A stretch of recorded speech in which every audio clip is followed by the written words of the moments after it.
Hey folks, it's me Roger, back with another video. Well, I did it.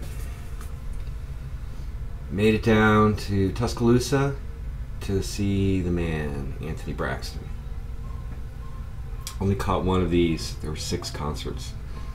And I was gonna stay through tonight, but another big snowstorm was threatening, and I thought about it, and since I was headed north, I decided to hightail it back to Nashville last night. And it's just as well because the concert's canceled, so. But yeah, I got to hear the Anthony Braxton Falling River Trio. It's really cool gallery space. So it was Anthony Braxton on reeds and Kyoko Kitamura on voice, singing, and Taylor Hobynum on brass, pocket trumpet, flugelhorn, trombone, all kinds of mutes. I was blown away. One 40-minute long piece. The gallery was showing some of Braxton's scores. I bought this print of composition number 365 F. Yeah. I recorded it. It's playing in the background. It's been a long time since I'd done anything like that, and there's some fuck-ups, but what the hell, you know. My understanding is all 6 concerts were recorded by the university, and I'm sure going to find some sort of release at some point, and I will definitely check that out because I really wanted to see the whole thing. But I got to see one, and it was incredible. Here's a little postcard with another Falling River music score. So, got to see Ingrid Laubrock, who wasn't performing that night, but I got to chat with her, and she introduced me to Mr. Braxton, which was really cool. And I brought him a copy of my record, and he was so cool about it. He was so gracious and kind, and I was a little in awe. But as soon as, you know, we were introduced, I was completely put at ease, and I really wish I could have spent more time with him, but he was so gracious and just awesome. Talked about Don Elliott, who of course he knew about. He said, "Oh, Ingrid, Don had the most beautiful tone." He's right, you know. So yeah, talked to Ingrid a little bit about what's going on with this music. You know, he presents these scores and does not explain what any of this means to the musicians. And they're expected to navigate their way through this. And then there are secondary territories, because they had other pieces of music they were juggling, and they did part of the opera at the end. And, you know, he has this whole collage system where there are primary and secondary territories, and they layer across each other. It was really wild to watch them interacting, and I was completely blown away by Kyoko Kitamura.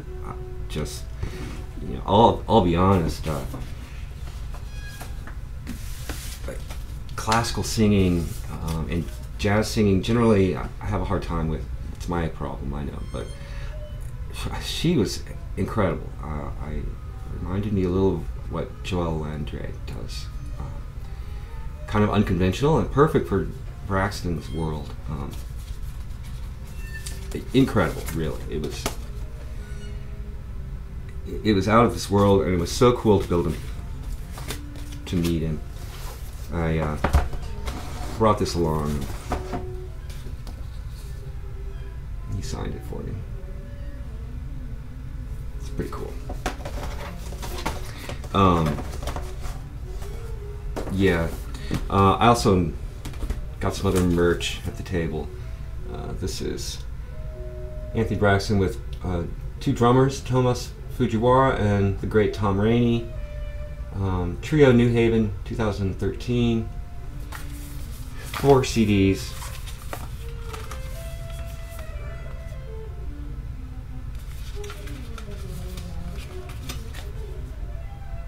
No notes, interestingly. And also, I know the man who put on this whole week-long thing at the University of Alabama, Dr. Andrew Raffo Dewar, who's a long-time associate of Braxton. I brought him an LP, and he's like, "Oh, here's a CD. This is on Rostascan. Quartet with Kyle Brookman, Gino Robert, and John Cheruba. What I say? Cheruba? Anyway. It's cool. I'm looking forward to listening to this. Haven't checked it out yet. Did listen to a little bit of this. You would think that, you know, saxophones and two drummers would be an odd combo, or a saxophone and voice and trumpet, you know, but it works. It's awesome. Braxton is just so unbelievably creative and just such a hero to me. Anyway, so I'm back home, and on the way back I stopped in Birmingham. It's about an hour north, Tuscaloosa. Visited Sun Ra's grave. Just took a little work finding, you know, they give you a little map to where it is, but it's this enormous cemetery. But I found it, and that was cool. You know, took a picture of it, put it on Facebook. You know, what else can I do to pay tribute? Also went to a couple of record stores. Here's the record stores. So I have some really pretty cool vinyl to show you. I was pretty amazed to find such cool records in Alabama. There wasn't much in Tuscaloosa itself, which was kind of disappointing considering it's a college town, but there's a place called Oz Music. And there was one out where I was staying, and there was one downtown that I didn't check out. But so the one where I was staying, I didn't have high hopes. A lot of CDs, but they had a little bit of vinyl, and mostly new vinyl, but they have this little section of used vinyl. I'm flipping through, didn't expect to find much, but look what I found. Robin Kenyatta, Girl from Martinique, an early ECM from 1970. German pressing, still in the shrink wrap. Look what records used to go for sometimes. Don't give me this inflation means records should cost $30. That doesn't make any sense. Appears to be in really nice condition. Some of you may recall when I went to Colorado last summer, I went to this great record store, but it was a weird one where they kept the vinyl in the back and just covers in the bins. That's pretty paranoid, I think. But so they had this beautiful jacket, and I'm psyched to get it, and they couldn't find the record. And there was some other record in its place where it was supposed to be. So I was psyched to find this. Been looking for it for a while. These early ECMs are not easy to come by anymore. Yeah, beautiful, with Wolfgang Downer on clavinet and piano, Errol Anderson on bass, and Fred Braceful on drums. Yeah, I'm looking forward to checking that out. And was surprised to find this slightly beat cover, but nice vinyl.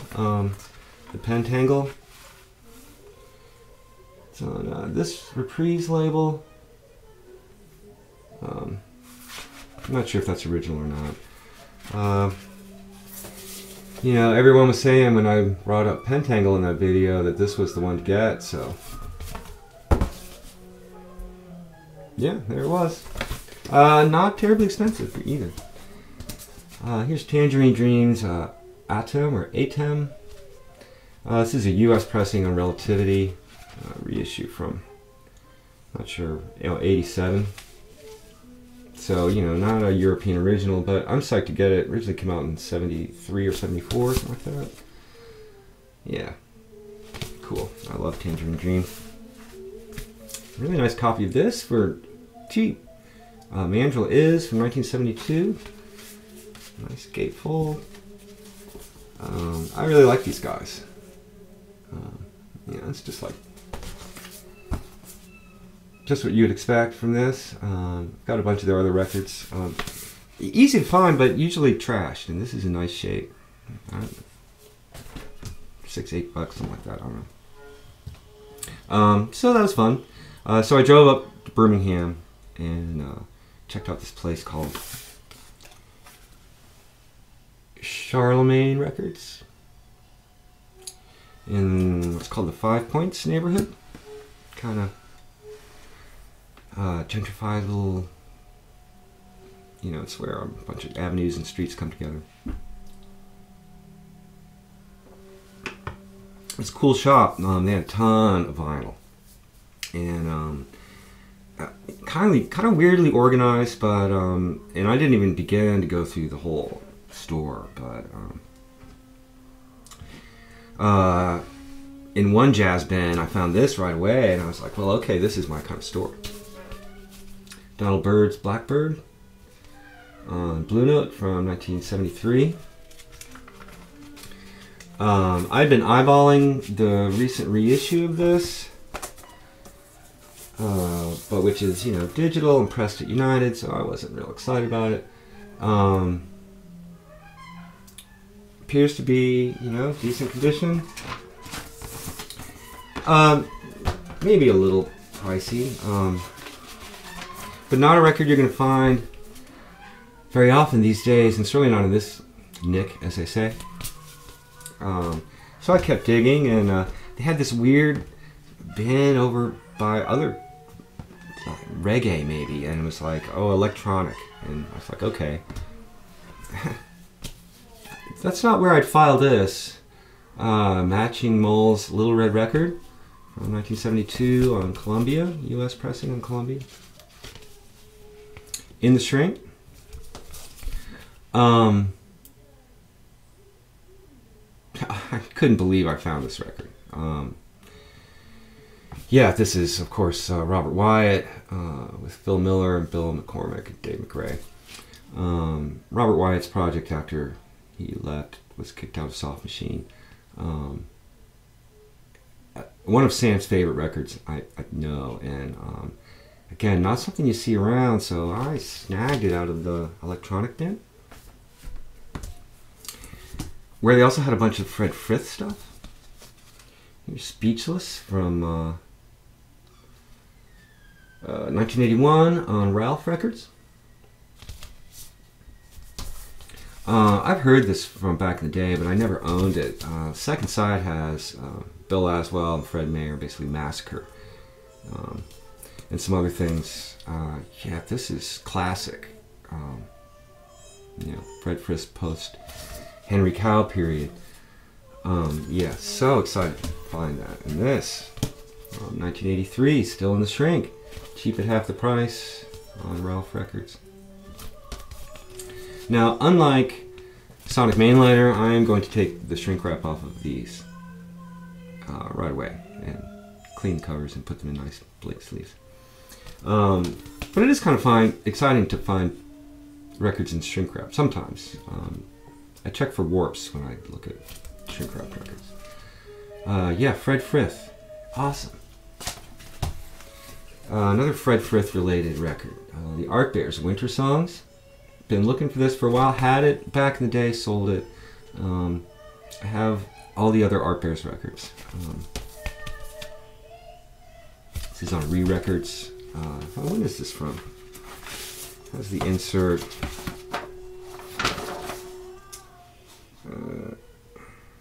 78, 79, something like that.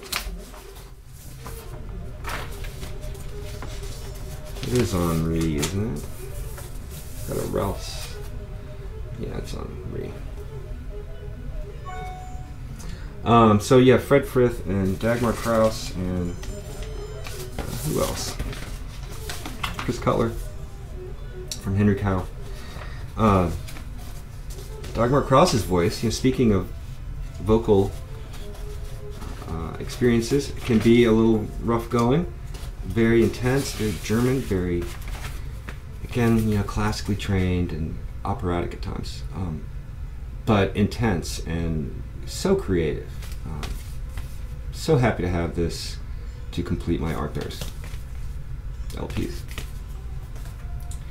And finally, news from Babel. Babel, news from Babel, Tower of Babel. Anyway, with Chris Cutler, Lindsay Cooper, and Dagmar Krause, and Zena Parkin. This is one of those things on Records that where they has all kinds of inserts and stuff. Where they house it in a little silk screen. I have another one, Fred Frith and the drummer duetting. Anyway, this was inspiration for me to do my Cosmologies cover this way. Kind of legitimate that idea. And as usual with Records, it comes with cool booklet, lyrics. I'm not familiar with this particular record. It's going to be intense. But I'm super happy to add it to my collection. Also had these photographs of Fred Frith in there. He doesn't play on this record. I'm not sure. Maybe these were taken by the previous owner. It's a pretty good picture. I'm confused.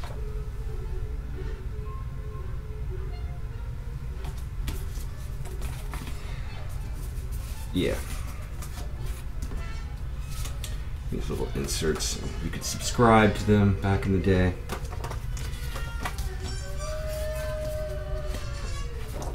When is this from? 1984. Yeah, this is going to be wild. So that was a pretty successful dig, I thought. Kind of cool. It works out when they play Hide the Records. Maybe not where people might have looked for those particular records. I don't know. They were really cool there too, because they were like, you know, people are on here on into these records, and hey, they gave me a discount. And that was cool. So yeah, Charlemagne Records. If you're ever in Birmingham, that was cool. Cool place. I went to another place called Renaissance Records, but I was running out of time. I was hungry. And, talked to the owner. He was really cool about Braxton being in town and seeing Sun Ra back in the day, and Sun Ra's grave and stuff. So that was my trip. Thought I'd get on, make a video, show you the records I got. Some good stuff there for sure, and tell you about my experience with Anthony Braxton. And speaking of Braxton, I want to give a shout out to the Tricentric Foundation. If you're not already familiar with the Tricentric Foundation, this was set up a few years ago to promulgate Braxton's work, and they put out CDs and downloads, and you can become a member and get discounts on stuff, and it's a great website. For the longest time, information on Braxton was really scant. They've now started doing print-on-demand scores, which is really cool. I'm going to dig into that one of these days. So, yes. Hope you enjoyed that. Take care, everybody. I'll see you soon.